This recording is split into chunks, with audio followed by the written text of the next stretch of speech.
দেখো আলুর একটা রেসিপি করব বলে কাঁচা লঙ্কা, মৌরি, জিরে, ধনে আর গোলমরিচ নিয়েছি।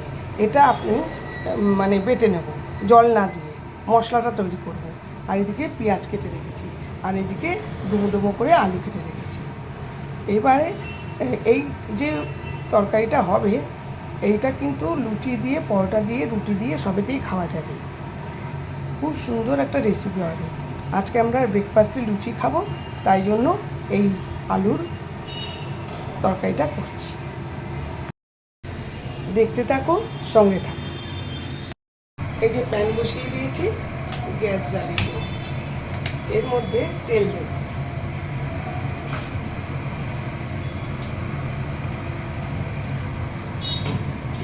খুব বেশি তেল না,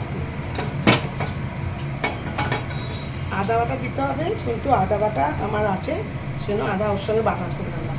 আরেকটা কথা, রসুন বাটা দিতে হবে ওর মধ্যে। মশলার সঙ্গে আমি রসুনটা দেখাতে ভুলে গেছি, রসুনটা বেটেছি। আর তেলের মধ্যে হিং দিয়ে দিচ্ছি, হিং দিয়ে দিলাম।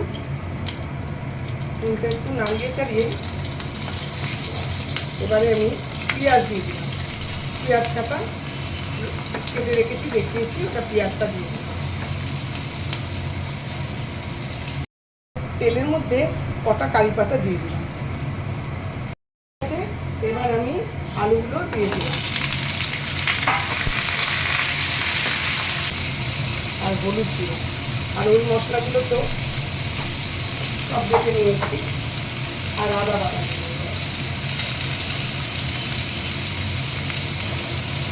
আদা বাটা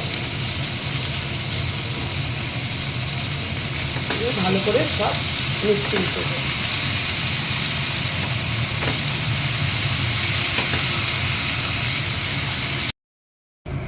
খুব সুন্দরভাবে ভাজা হচ্ছে।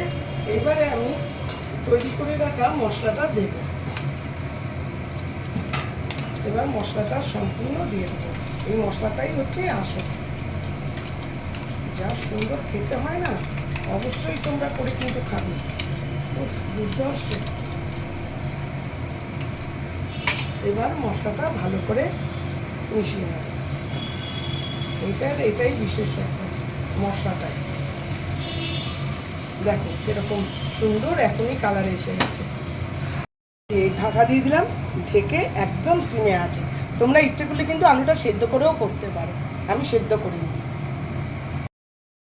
লুচি দিয়ে, রুটি দিয়ে, পরোটা দিয়ে, যে কোনো কিছু দিয়ে এই আলুর মশলা আলুটা অবশ্যই করবে। এগুলো কিন্তু ভীষণ, এই দেখো আলু একদম নরম, একদম নরম হয়ে গেছে। দেখো একদম পুরো আমি কমিয়ে বসিয়ে রেখেছিলাম, একদম জল টল কিচ্ছু দিইনি। দেখো কি সুন্দর হয়েছে, করে খাবে। ভীষণ সুন্দর মশলা আলু। Thank you for watching. আমি শীঘ্রই আসবো আরেকটি ব্লগ নিয়ে।